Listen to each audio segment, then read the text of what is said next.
Et maintenant,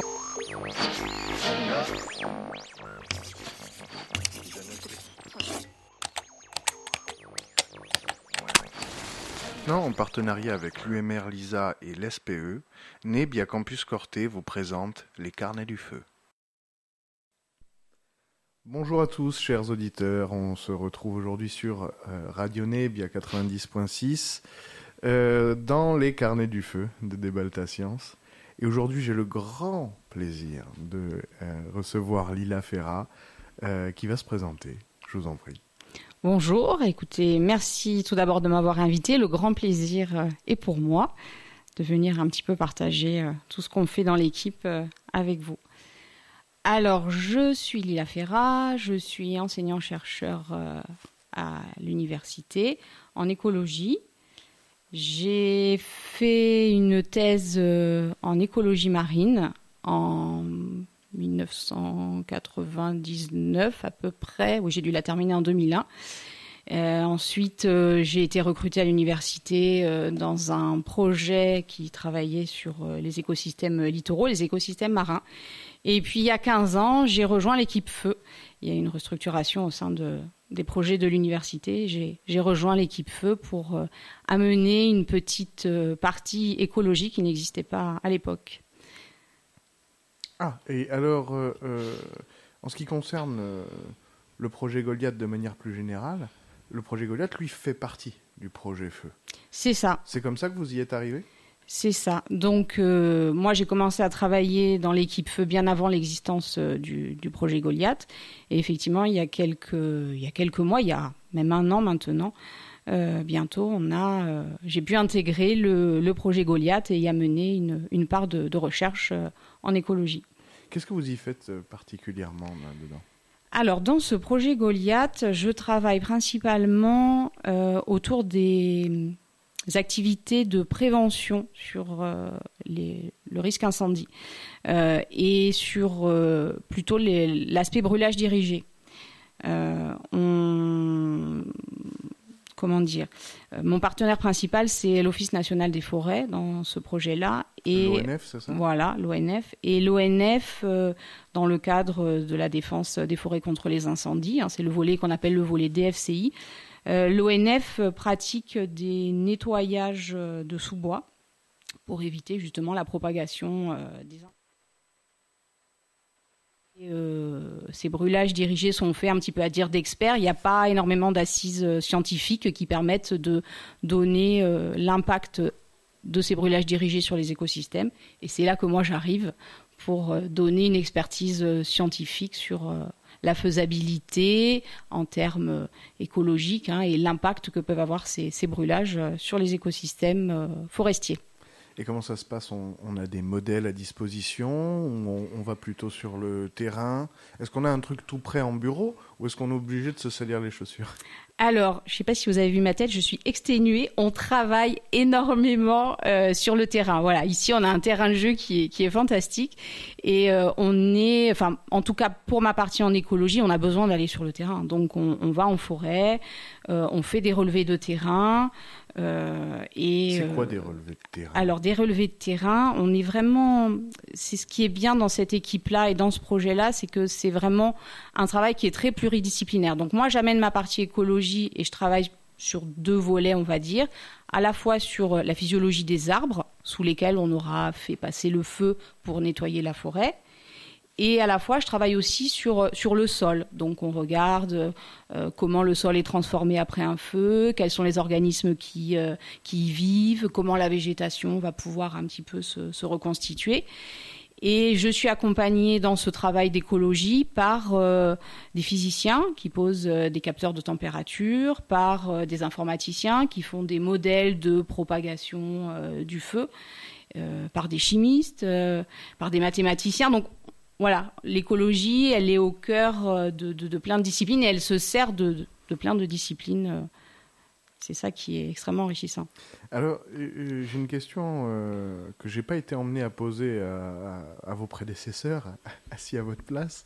Mais quand on dit écologiste, Écologue. Ou écologue. Ouais, ça fait moins un drapeau vert. Ouais. Mais justement, ça fait bizarre de dire je fais de l'écologie, alors qu'il y a même des partis, enfin, promis, j'en fais, hein. Promis, il n'y a pas de parti des mathématiques en France, ou les mathématiques françaises. Pourquoi pas naturaliste, ou pourquoi pas biologiste? C'est quoi la particularité de l'écologie à la faculté? L'écologie, elle a une vision bien globale. Voilà, le biologiste, le naturaliste, je pense qu'il va se diriger davantage sur l'étude d'organismes de manière très précise. En écologie, on voit, voilà, c'est l'écosystème. Il y a des interactions sur lesquelles on travaille. On ne va pas travailler sur un compartiment ou un organisme en particulier, mais sur toute une série d'organismes et les interactions que ces organismes ont avec leur environnement. C'est ça l'écologie. Donc disons qu'a priori, ça n'a pas de sous-bassement politique. Ah non. A priori, je dis bien. A priori, mais bon. Ne m'emmenez pas sur une pente savonneuse. Non, mais vous inquiétez pas, on y arrivera plus tard. Au secours. Ça, c'est pour s'échauffer, c'est pour annoncer la couleur au loin. Non, et du coup, dans le projet Goliath, vous y êtes arrivé depuis le début, vous êtes là du coup pour, le projet dure 3 ans, c'est bien ça? C'est ça, on a commencé en janvier de cette année. Du coup, vous êtes mangé un Covid, du coup, les sorties terrain, ça a dû être un petit peu difficile. Oui. Non, on s'est plutôt bien débrouillé dans le sens où, effectivement, les sorties terrain ont dû être abandonnées et nous avions une campagne de brûlage dirigé qui était prévue pendant le confinement et donc qui a été annulée. Elle va être reportée la semaine prochaine, normalement. Et on a quand même pu continuer à travailler parce qu'on a amené des échantillons à la maison. On a pris des loupes binoculaires et on a monté un petit laboratoire clandestin avec ma doctorante et une technicienne qui travaille dans le projet Goliath. Et on a avancé un petit peu de travail. Voilà, on n'est pas resté sans rien faire, heureusement, parce qu'il y a beaucoup de travail. Ouais, ben forcément, écologie, donc c'est pas militant clandestin, mais ça reste quand même des labos clandestins. Ah là, complètement. Bon, très bien. Et quels sont vos... avec les autres chercheurs que j'ai reçus, ils ont tous un genre d'impératif, ou plutôt, dirons-nous, une mission. C'est quoi la vôtre? C'est quoi votre but dans ce projet-là? Dans ce projet, le but, c'est d'élaborer un guide pratique pour les brûlages dirigés. Voilà, ça va vraiment être ma mission principale. Avec l'ONF, justement, on va collaborer à l'élaboration d'un guide pratique sur les parcours de brûlage dirigé. Donc, c'est expliquer quelle est la charge de combustible au sol maximale qu'on puisse brûler sans faire de dommages, quel est l'âge minimal sous lequel pour un arbre, l'âge minimal sous lequel peut être fait un feu sans le faire mourir. Voilà, c'est vraiment sur ce guide pratique, puisque Goliath, c'est la fourniture d'outils, justement, pour la lutte anti-incendie et l'aménagement du territoire. Et donc, voilà, mon outil, ça va être de participer à l'élaboration de ce guide pour les brûlages dirigés. Comment vous allez, parce que j'imagine que du coup, vous allez devoir travailler justement avec les historiens, avec les anthropologues, etc., etc. Comment vous faites rentrer ça dans vos travaux, puisque l'écologie de base, c'est quelque chose qui est déjà assez pluridisciplinaire. Comment on organise un peu tout ça ? Alors c'est vrai que pour le moment, je n'ai pas eu énormément l'occasion de croiser ce que je fais avec effectivement la partie histoire et sociologie. Sur les quelques réunions que l'on a eues, j'ai appris. Voilà. Pour le moment, j'ai appris énormément d'eux sur l'utilisation du feu, effectivement, qui se fait en Corse depuis toujours, sur la toponymie. C'est un recueil de savoir qui est extraordinaire et voilà, que je bois à chaque fois. Maintenant, c'est vrai que je pense qu'on va réussir un petit peu à travailler sur, quand on va réaliser ces guides de brûlage dirigés, sur effectivement la vision à long terme historique qu'ils ont sur l'emploi du feu pour le nettoyage des forêts. On va essayer d'intégrer ça dans ce guide-là et puis de faire un petit chapeau, commun. Je pense que c'est important de replacer l'emploi du feu au sein de notre histoire régionale. C'est important, ils vont être là pour ça. Et alors effectivement, le feu peut servir à nettoyer la forêt. Il ne la détruit pas forcément ? Non, si c'est utilisé de manière mesurée et prudente, le feu peut être bénéfique pour la forêt, effectivement. Voilà. Il s'agit de trouver le bon dosage de feu, le bon intervalle de brûlage, la bonne saison. Et effectivement, ça peut être bénéfique de nettoyer une partie de forêt pour un endroit stratégique pour la lutte contre le feu, pour préserver un massif beaucoup plus important. Les brûlages, ils ne sont pas sur des surfaces qui sont extrêmement importantes en général, donc c'est sur des points stratégiques qui permettent de couper le feu à un moment de sa progression et empêcher un massif entier de brûler. Donc, avec qui vous organisez ça ? Plutôt avec des bergers ou des organisations de bergers ou juste l'ONF ? Pas du tout. Donc il ne s'agit pas de brûlages pastoraux. Voilà, il ne s'agit pas de brûlages pastoraux. Attention, là, il faut vraiment faire attention à ça. Il s'agit vraiment de brûlages à vocation DFCI, Défense des forêts contre les incendies. Et c'est vraiment l'ONF qui est organisateur de ces brûlages. Et c'est nous, en fait, qui suivons et qui instrumentons les brûlages dirigés qui sont prévus par l'ONF. Voilà. Et c'est pas du tout des brûlages où on va brûler entièrement du maquis et déforester complètement. C'est vraiment un nettoyage de sous-bois où on enlève les aiguilles, on enlève les ronces, on enlève la végétation de sous-bois qui pourrait propager le feu. Des pics de chaleur. Voilà. D'accord. C'est vraiment à vocation défense contre l'incendie et pas à vocation pastorale. On n'est pas du tout sur ce volet-là qui peut être assez conflictuel, effectivement. Ah oui, bon, on ne le répétera pas.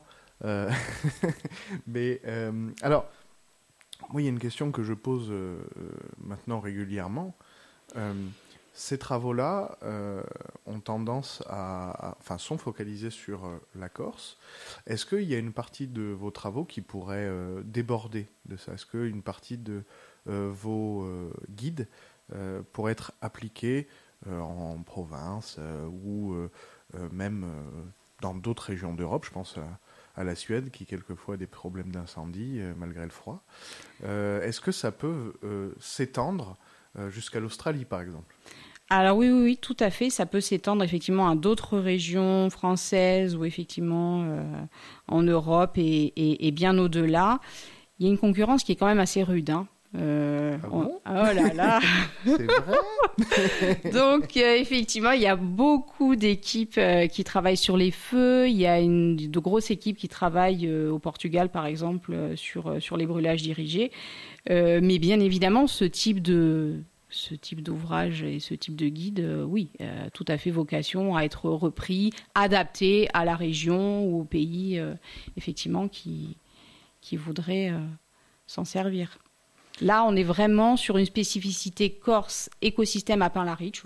Ça va vraiment être la spécificité de ce guide-là. Mais effectivement, après, les données scientifiques qui vont être récupérées pendant Goliath, on peut les utiliser et les adapter effectivement ensuite à d'autres écosystèmes. Hein.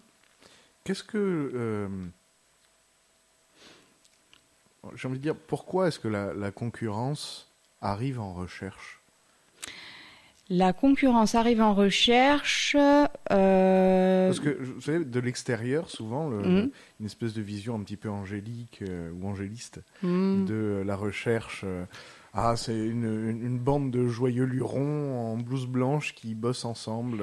Alors, on bosse beaucoup ensemble. Hein. C'est vrai qu'il y a quand même beaucoup de laboratoires qui collaborent. Il y a de très belles collaborations, de très beaux projets. Franchement, il y a de belles choses. Mais il y a aussi un petit peu de concurrence parce que il y a des projets et des appels à projets sur lesquels, effectivement, chaque équipe ou chaque groupe va proposer son projet et va essayer de récupérer des fonds pour financer sa recherche. On a une concurrence aussi sur la publication d'ouvrages scientifiques parce que nous, chercheurs, on est validés. Notre carrière repose énormément sur la validation de nos travaux et sur la publication de nos travaux à échelle internationale. Vous avez à faire vos preuves en publication, donc, c'est ça ? Oui, on doit faire nos preuves en publication. On fait des publications internationales à un rythme quand même plus ou moins important qui nous est demandé. Et c'est de l'ordre de ?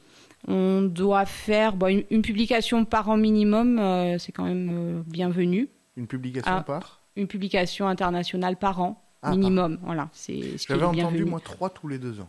Ou 3 tous les 2 ans, voilà. Bon, on essaye de se dire 1 par an pour avoir une petite marge de confort. Mais ça, c'est le minimum. Vraiment, il faut essayer de publier de manière plus active que ça.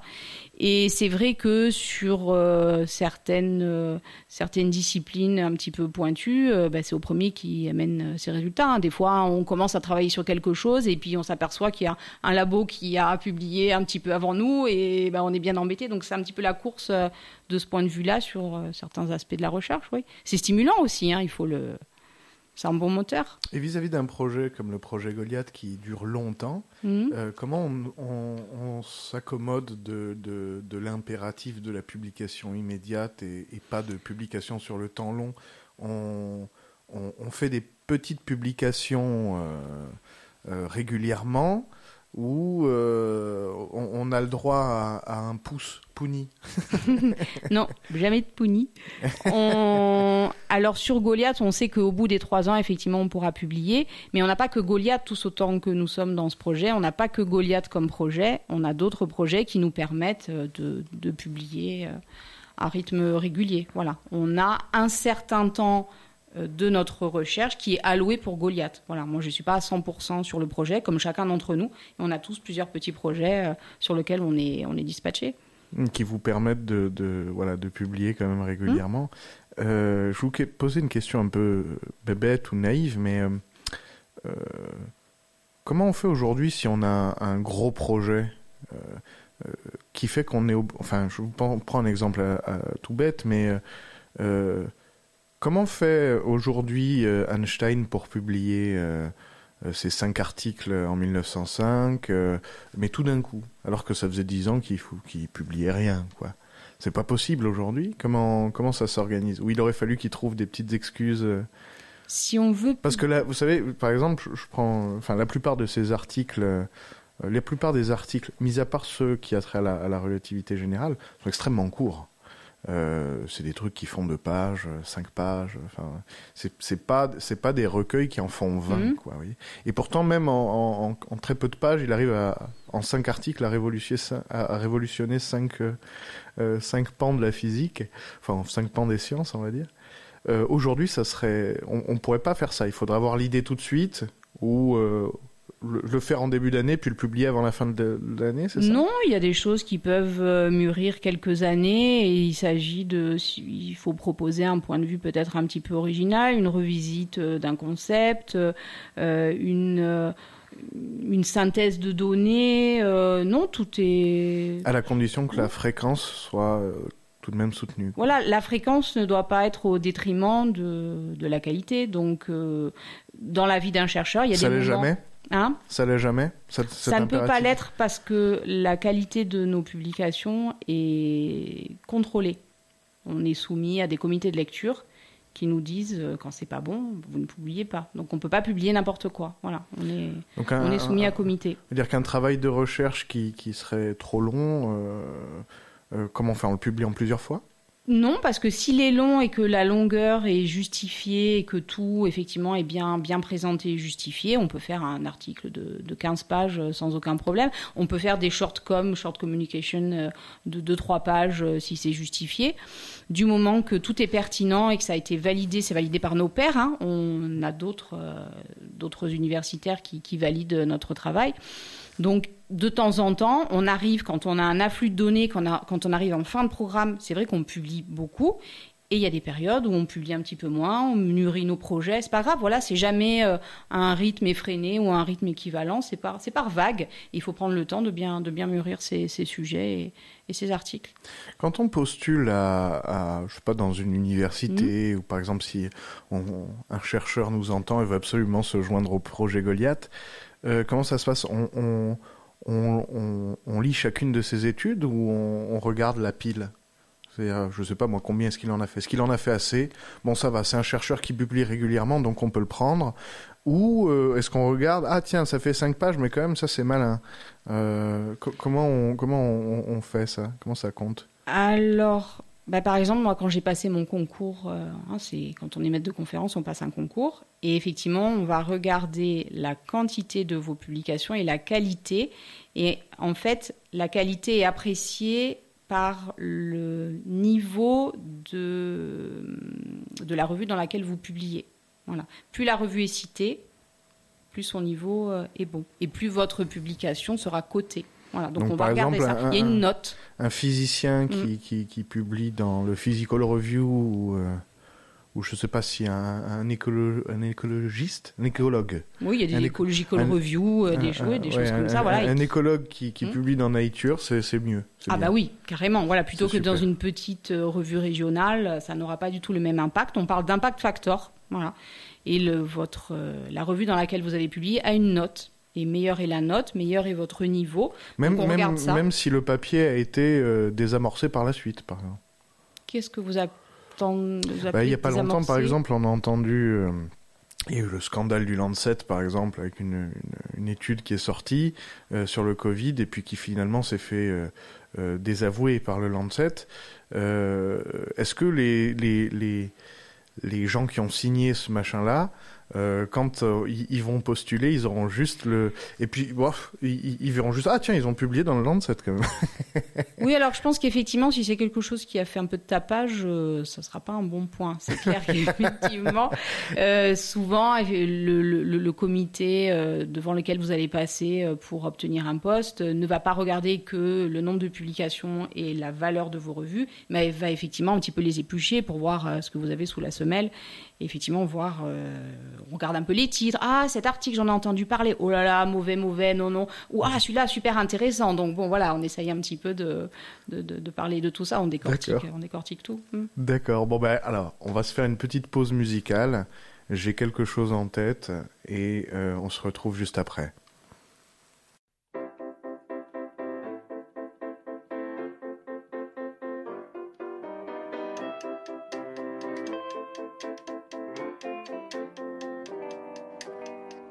Don't leave me. You said you'd love me forever. Honey, believe me. I'll have your heart on a platter. Might you recall? We've got a small family business, and the family won't like this. They'll bust your kneecaps. Ooh, op-dee-doo, op-dee-doo.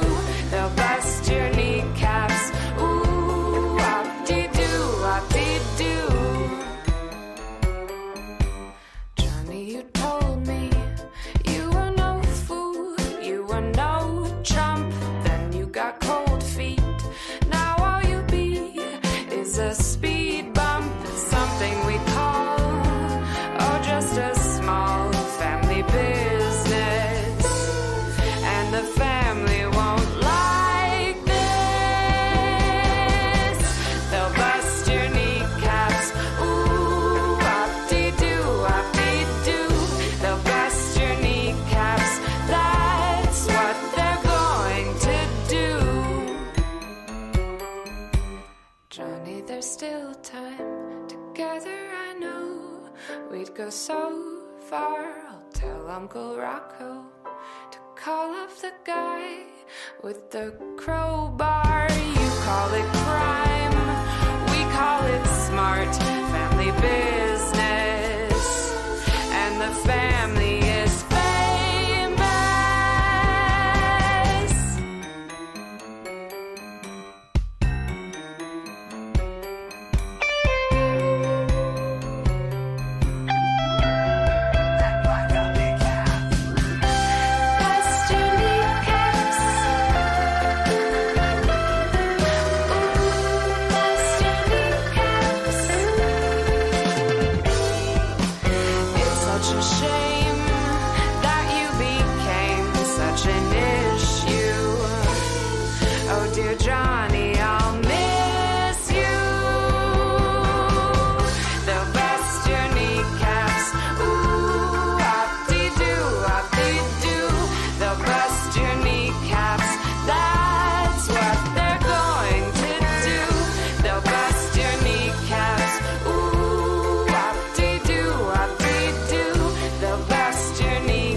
On est de retour sur Radio Nebbia, chers auditeurs, toujours avec Lila Ferra.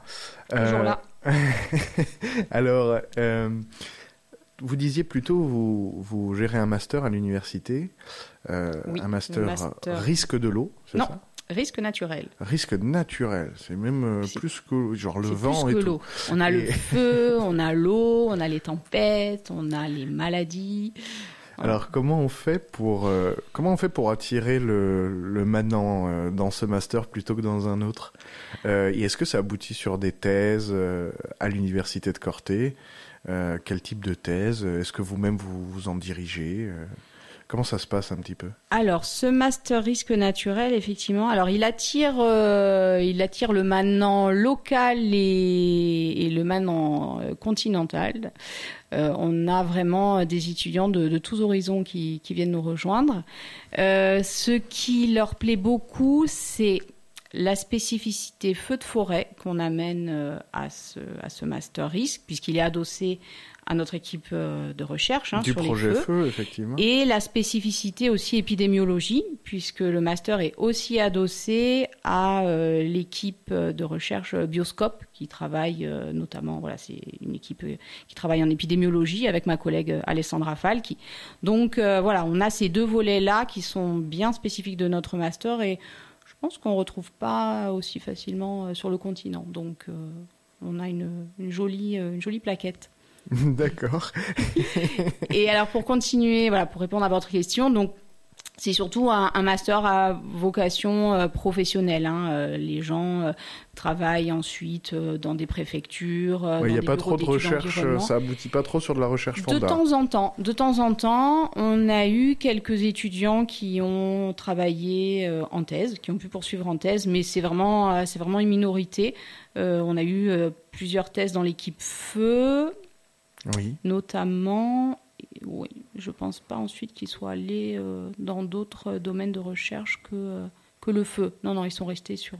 Oui, ça reste sur l'approche physicienne, on va dire. Oui, ou chimiste, voilà. Comment un buisson brûle, c'est Quels ça? sont les éléments gazeux qu'il dégage? Est-ce que c'est toxique? Voilà. Il y a eu pas mal de chimistes et de physiciens, effectivement, dans cet aspect, dans ce volet recherche. Ouais. D'accord. On arrive malheureusement déjà à la fin de l'interview. Non, on n'a pas tout dit. On n'a pas tout dit. Attention, vous pouvez. Moi, je la rallonge. La grille programmatique, c'est une décision arbitraire. On fait ce qu'on veut, bon. Si jamais. Allez, jusqu'au bout de la nuit, alors. Alors, est-ce que vous avez un mot de la fin, un courage à donner à quelqu'un ou à un projet à qui est-ce que vous pensez là maintenant? Là maintenant, je pense aux gens qui sont impliqués autour de moi dans ce volet écologie pour Goliath. On n'est pas beaucoup en écologie, donc je pense à ma doctorante Pauline, je pense à ma technicienne Chouga, qui sont là sans faillir, et à tous les étudiants auxquels j'arrive un peu à présenter ce projet, étudiants de licence de biologie, étudiants de master risque, qui viennent un petit peu consolider le projet et puis amener un petit peu de leurs pattes sur des petits stages ou sur des projets, et j'espère que je leur transmettrai cette passion que l'on a sur l'écologie du feu. Mais je suis sûr que le message passe. Bien, merci Lila Ferra. Merci à vous. Chers auditeurs, on se réentend au plus tard le mois prochain. Et je vous dis à bientôt.